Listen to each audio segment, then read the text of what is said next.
Saving the Moby. For 20 years, Sheldon Hines had commanded the starship Moby, leading his men to one victory after another as they voyaged their way through galactic seas. His son, Oscar Hines, 12 years old and bookish, with dark rimmed glasses and wavy dark hair, was sure he would never be like his dad. When his dad was 12, he'd already been in Space Command for 2 years, but Oscar had enrolled at Art Academy instead. When he had told his dad that he was taking a year of Art Academy instead of Space Command, Commander Hines had responded jovially, "No problem, son. You can enroll in Space Command next year." Now, it was next year, and Oscar was staring out the oval space window of the Moby into the black, starlit twinkle of the galactic sea on the way home from Art Academy. Soon he was going to have to explain to his dad that he never wanted to enroll in Space Command. The thought dried his throat into sandpaper. What Oscar really loved was color sketching, and the thing he loved to sketch the most were the feelings of beings, human and otherwise. When he was 6, Oscar's talent reader had identified Oscar as a feeler, one of the few humans who had adapted the rare ability to feel and see the emotions of other living beings. At first, Oscar had wished his talent was something practical, like physical strength, or glamorous and noble, like his father's talent of strategic visualization. But his mom had told him just a few days before she passed away, "I'm so proud of your talent, Oscar. You can make a great difference in the lives of other beings with it." Shaking himself out of his thoughts, Oscar recalled that today he was meeting with his dad in the command room to observe the first contact with a new species of sentient beings. The command station was a huge room, filled with holographs, screens, and boards of flashing lights and buttons.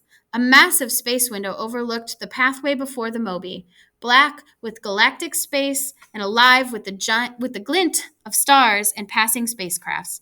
The command crews were busy at their posts. Oscar dropped his big art bag next to a chair and pulled out his sketch pad. For the next 3 hours, he sketched a picture of his mom, bursting with all the colors of her love and kindness, pinks, yellows, and blues. He was so immersed in his work that he hardly noticed the discussion among the crew until his father spoke urgently. "How many times have you attempted to initiate contact with them?" Looking up, Oscar realized the room had taken on a feeling of seriousness. The dispatcher at the main radio control was repeating, "Starship Moby, seeking radio contact with unidentified starship. Please respond." Silence. Commander Hines said briskly, "I need all information on the behavior and nature of these new beings. Are they a threat?" "Commander, unfortunately we know very little. We refer to them as oologs, but we have been unable to make any contact or communicate with them directly," was the reply. Commander Hines looked concerned. "Attempt radio contact again. Ready all battle stations." Oscar watched as the crew hurriedly executed these latest commands. No one noticed him leave his chair and walk to stand before the gigantic window overlooking the approaching starship. It was egg-shaped, but flattened along the top and bottom. Its metallic gray outer plates revealed nothing about the intent of the beings within. Still, Oscar didn't need to see the beings to feel them. He put all his focus on the alien craft and closed his eyes. Behind him, he could hear his father's commanding voice. "Battle stations ready?" Ready, Commander. Still no communication." Oscar felt the urge to open his eyes and look at the ship before him, but he resisted. He breathed in deeply and felt. Then, pad and colors in hand, he began to sketch. He sketched mightily, while the whole room around him was a swirl of action as the Moby prepared to attack. "Battle stations, move to fire." Commander Hines' voice was deadly serious. Suddenly, Oscar was ready. He had no time to feel the fear in his stomach or the sandpaper in his throat. "Father," he spoke loudly, look at their colors. These are their feelings." And he held high above his head the sketch of brilliant pinks and bright yellows and blue. "They are the color of Mom's feelings. These beings are kind. We must not attack them." Then he raised his earlier sketch of his mother's emotions for Commander Hines to compare. There was a long pause, loaded with apprehension.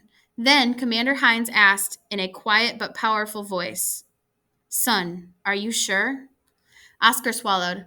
"I can feel them. They do not mean us harm." There was a long pause in the room, and the room stood motionless, as if frozen, waiting. Slowly, Commander Hines turned back to the crew. "Stand down. Await further orders." After obeying, the crew stood in tense silence, staring out at the approaching spaceship. Finally, the radio crackled, and an accented voice spoke. We are the Ulags. We come in peace. Around Oscar, everyone relaxed, and the crew broke into clapping. Oscar, you saved many lives today and prevented us from a horrible misjudgment. What you did was incredibly brave, son, Commander Hines said quietly. Oscar smiled and looked up into his father's dark face and black eyes. Thank you, Dad. The commander put an arm around his son's shoulder in a firm embrace. And Dad? Yes, son. Dad, I don't want to go to Space Command. I want to sketch and work with feelings. Is that okay, Dad? His father looked down surprised. Of course, son. Oscar felt a bright warmth inside. It was the feeling of love and pride, his dad's. Oscar was suddenly very glad to be a feeler.